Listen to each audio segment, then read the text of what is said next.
Olha, te chamar aqui de novo para a nossa aula de hoje de geografia. Pega o livro didático de vocês a partir da página 208, que é o capítulo 18, Elementos Naturais e Ocupação Territorial. Vamos seguir a leitura. A região nordeste brasileira ocupa aproximadamente 18% do território nacional. É formada por novos estados como Alagoas, Bahia, Ceará, Maranhão, Paraíba, Piauí, Pernambuco, Rio Grande do Norte e Sergipe. Predomina no Nordeste o clima tropical, marcado por altas temperaturas e pela alternância de estações secas e chuvosas. Ocorre na região um clima tropical típico, em que as estações secas se dão no inverno, entre os meses de maio e setembro. Há ainda outras duas variações do clima tropical presentes no espaço nordestino, o tropical litorâneo e o tropical semiárido. No litoral oriental do Nordeste, a área de clima tropical litorânea é a estação chuvosa, que ocorre no inverno, e não a seca, como no clima tropical típico. Quanto ao clima tropical semiárido, a principal diferença está na quantidade de chuva, que é escassa e irregular. Chove pouco de forma concentrada em curtos períodos ao longo do ano. A estação seca no semiárido dura cerca de 6 meses, podendo se prolongar ainda mais em alguns anos. Preste atenção nesses mapas. Norte, o clima aqui, dê uma olhadazinha nesse mapa. Vamos agora para a página 209. A gente vai falar... Pronto, estamos na página 209. A caatinga, na página 209. A caatinga é uma formação vegetal cujas espécies são adaptadas à estiagem por longos períodos. Trata-se de uma vegetação não florestal, pois as árvores não são espécies vegetais predominantes. Ainda assim, algumas árvores são especialmente importantes no Nordeste, seco por se manterem com folhagem ao longo da estiagem, como ocorre com os juazeiros. As espécies vegetais que predominam no ambiente da caatinga são arbustivas ou herbáceas. Como assim, tia? Arbustiva, que é aqueles arbustos herbáceas. Como pode ser observado nas ilustrações abaixo, as arbustivas, como os cactos, geralmente apresentam folhas pequenas, de espessuras grossa e na forma de espinho. Aqui na minha casa tem um bocado de cactozinho. Aí tem aqui a caatinga, espécies e vegetais. Tá explicando aqui tudo, né? Estiagem é o período seco sem ocorrência de chuvas.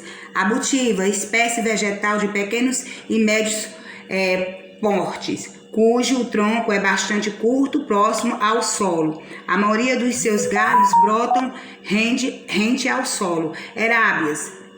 Heráceas, espécie vegetal que não possui tronco, sendo seus galhos bastante limitados e rentes ao solo. É uma vegetação rasteira. Nessa imagem você está vendo a caatinga, né? Ela é tipo uma rama embaixo, né?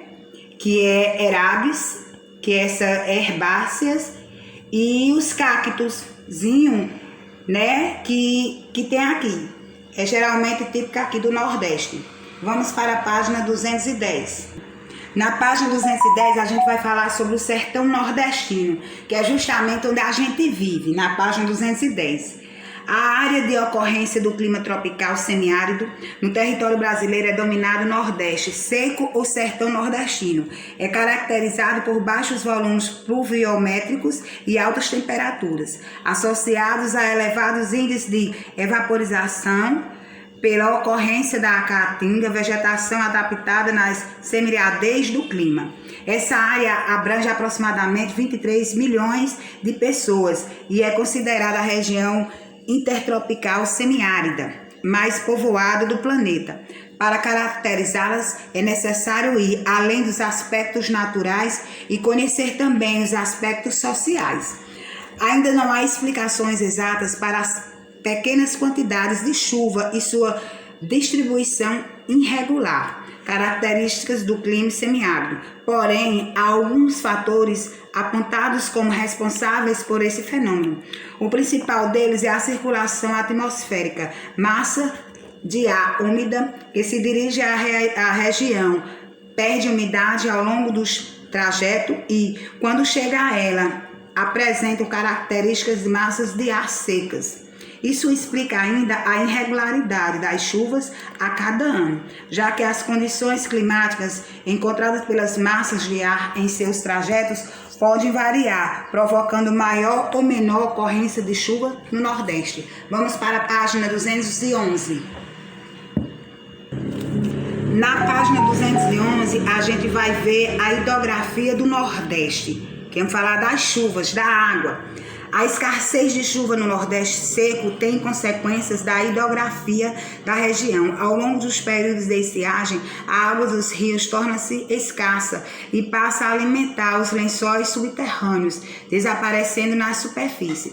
A população local, então, busca obter água para seu abastecimento por meio de poços cavados nos leitos dos rios secos. Os rios os rios que não apresentam água suficiente durante o período de seca são chamados de intermitentes ou temporários. É o caso da maior parte dos rios nordestinos. A exceção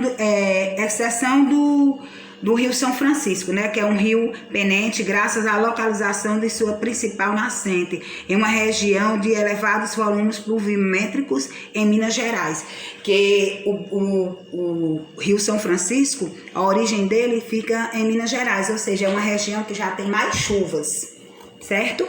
O Rio São Francisco. As águas do Velho Chico, como é popularmente conhecido no Rio São Francisco, são utilizadas pela população ribeirinhas na pesca e na agricultura e também por fazendas e empresas do setor de frutas. Trata-se do rio mais importante da região Nordeste, por seu aproveitamento na produção de energia elétrica obtida pelas usinas hidrelétricas instaladas ao longo do seu curso, no transporte de cargas e em projetos de irrigação. O uso indevido dos rios nessas atividades tem consequências negativas, como o seu associamento, o desmatamento de suas margens e poluição. Um projeto que ganhou destaque nos últimos anos foi a transmissão das águas do... A gente vai ver aqui. A gente sabe como foi que ocorreu nessa página 211. Olha aqui, olha essa imagem. A imagem por si já fala tudo, certo? Aqui, mas eles devido, não é bem legal o desmatamento que há sobre as matas, sobre a beira do rio ali. Então muda seu curso também e muda sua maneira o percurso dele. Vamos para a página 211. Na página 212, a gente vai ver a transposição das águas do Velho Chico, né?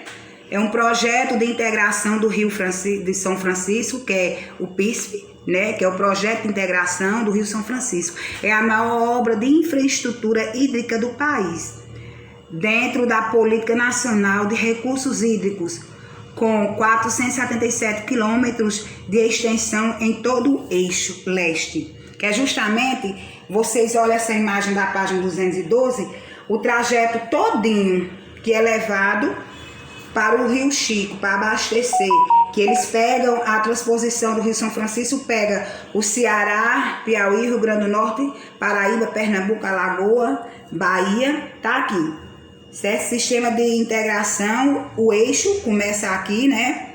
No Rio São Francisco, que é em Minas Gerais, as estações elevatórias, né? Cenários elétricos. A gente vê que ele percorre, né? Observação, o eixo norte do sistema passa 2 vezes pelo território do Ceará, né? Aí tem o Pernambuco, Ceará, Paraíba e Ceará de novo, ou seja, 2 vezes o trajeto.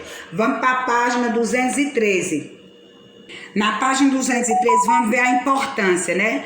No Nordeste, estão 28% da população brasileira e apenas 3% da disponibilidade de água do país. O Rio São Francisco detém 70% de toda a oferta de água da região, historicamente submetida ao ciclo de seca rigorosa, né? Que tá aqui, rigorosa. A gente pode ver nessa imagem aqui todos os dados, né? O eixo norte, o eixo leste, cada o bonequinho tá aqui nesse gráfico. Olhando mais, a gente já vê o Maranhão, Piauí, Ceará, Rio Grande do Norte. O eixo norte tá aqui, como nesse vermelhinho, e o eixo leste. Esse gráfico aqui vai falando bem direitinho, vocês dêem uma olhadazinha, um estudozinho, né? Argumentos de contrários tem assim falando, né? A região será mais dependente de água, né? Argumentação, isso é a argumentação contrária. Apenas uma parte do semiárido será beneficiado, pode causar prejuízos ambientais, a gente sabe. Isso são os pontos negativos. Os pontos positivos é porque as pessoas que morarem perto sobre o rio São Francisco, né, pode ter mais água para alimentar mais os seus animais, suas lavouras também. Aqui na nossa cidade de Brejo Santo, o rio São Francisco passa daqui. A transposição, graças ao nosso deputado Eto Landim, que foi um sonho dele, graças a Deus foi realizado, ele não viu, não deu tempo, mas a gente tem orgulho pela luta que ele fez, que ele teve, né? Aqui na nossa cidade, isso o que vai favorecer? Teve desmatamento, teve desapropriação de terras, mas teve indenizações também, e é uma esperança para nós nordestinos, certo? Vamos para a página 213. Na página 214, a gente vai ver o espaço colonial nordestino. Como se deu esse espaço colonial nordestino? Olha aqui essa imagem, eu acho linda essa imagem aqui.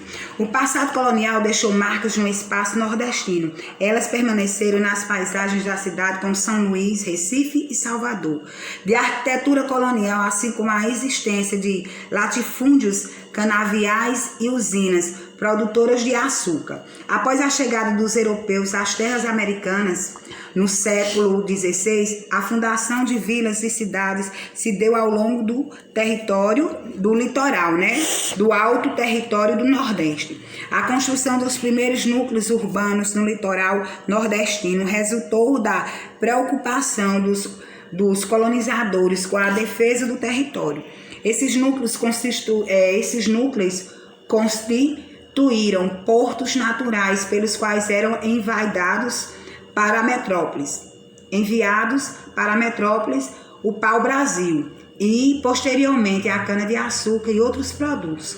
Era também por esses produtos que chegavam os utensílios vindos da Europa para serem usados nos engenhos e nas casas dos senhores. Ao longo do século XVI, a organização do espaço nordestino esteve relacionada à economia canavieira, que proporcionou poder político e econômico na região do período colonial. Olha essa imagem, é muito linda, que aqui é a cidade de Salvador, na Bahia, né? Primeira capital brasileira, é conhecida por preservar suas construções. Aqui na nossa cidade temos poucos prédios históricos, a maioria deles foram demolidos. Vamos para a página 215. Na página 215, a gente vai ver como se deu a organização do espaço, certo? Alguns aspectos socioeconômicos ligados à produção açucareira no período colonial marcaram a organização do espaço na região que corresponde ao atual território do Nordeste. Desenvolvimento de monocultura, isto é, cultivo de apenas um produto. Nesse caso era a cana-de-açúcar, nessa época. Formação de latifúndios, ou seja, concentração de grandes áreas de cultivo, destinadas à plantação da cana-de-açúcar. Trabalho com pessoas escravizadas, trazidas da África, como a gente já falou, né? Que era o tráfico de escravos. Os africanos vinham aqui para prestarem serviço, certo? Alguns fatores naturais também contribuíam para o desenvolvimento dos canaviais nessa região do país. O clima tropical, solo fértil, que é o maçapê, a proximidade com o mar, via de transporte usada para levar o açúcar aos mercadores europeus e receber os escravizados vindo da África. Ou seja, foi uma coisa que era bem propícia a dar certo, sim, porque eles ficavam ali perto do litoral, tanto recebia as mercadorias, como também mandava as mercadorias e recebia os africanos, que era a mão de obra aqui. A gente contava com ele. A criação do gado foi outra atividade econômica desenvolvida no Nordeste, inicialmente relacionada à produção de açúcar. Os bois eram usados nos engenhos como animais de tração e de transporte da cana-de-açúcar, além de constituir fonte de abastecimento de carne e couro. Ou seja, naquela época eles usavam os bois, já tinha uns carros de boi, né? Ligavam aqueles cilindros no boi e o boi ia girando e se prensando a cana-de-açúcar, aí ia para o engenho para a fabricação do açúcar, do melaço, certo?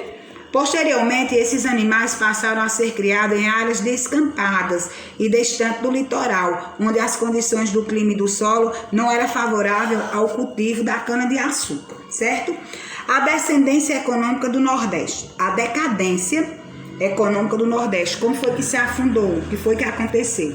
No final do século XVI, a agricultura canavieira do Nordeste entrou em crise, principalmente pela concorrência da produção das artilhas, que com preços mais baixos conquistaram o mercado europeu de açúcar.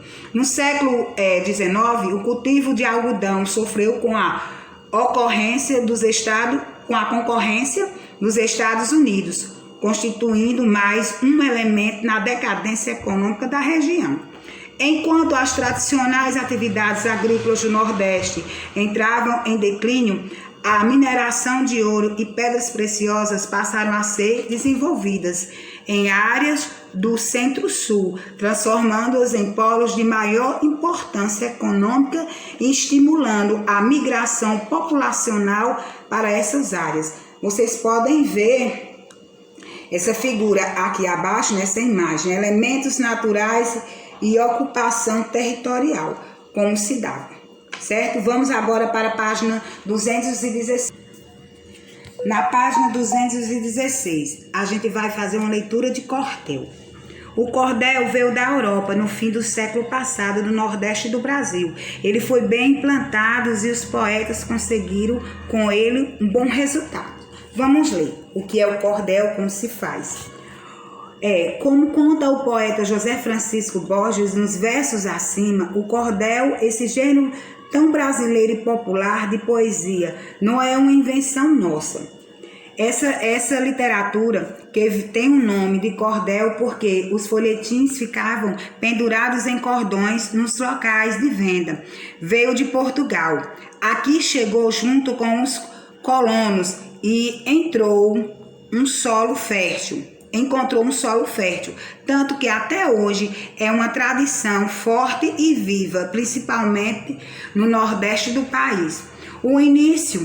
Os temas do cordel estavam ligados à divulgação de histórias muito antigas que vinham encantando os povos dos séculos, transmitindo oralmente de uma geração a outra, certo? O cordel passou também a retratar os acontecimentos recentes, quando não havia jornais, rádio ou televisão. A poesia popular ocupou esse espaço por meio de crônicas e mais tarde também de forma escrita. Os folhetos impressos em litografias rústicas e vendidas nas feiras virou um dos meios mais importantes de divulgação dos fatos que despertavam o interesse do povo. Podiam ser os feitos de Lampião, Maria Bonita e outros cangaceiros famosos. O registro de secas e enchimento de vaqueiros e vaquejadas, santos e milagres. Olha aqui, embaixo tem a imagem dessa, uma mulher, uma senhora, eu acho, um senhor aqui sentado no mercado, né?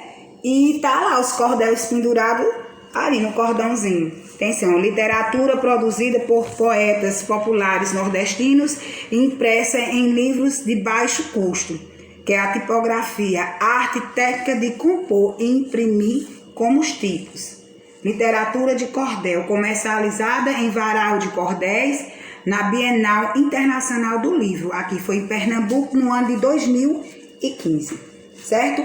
Agora vamos para a nossa atividade, certo?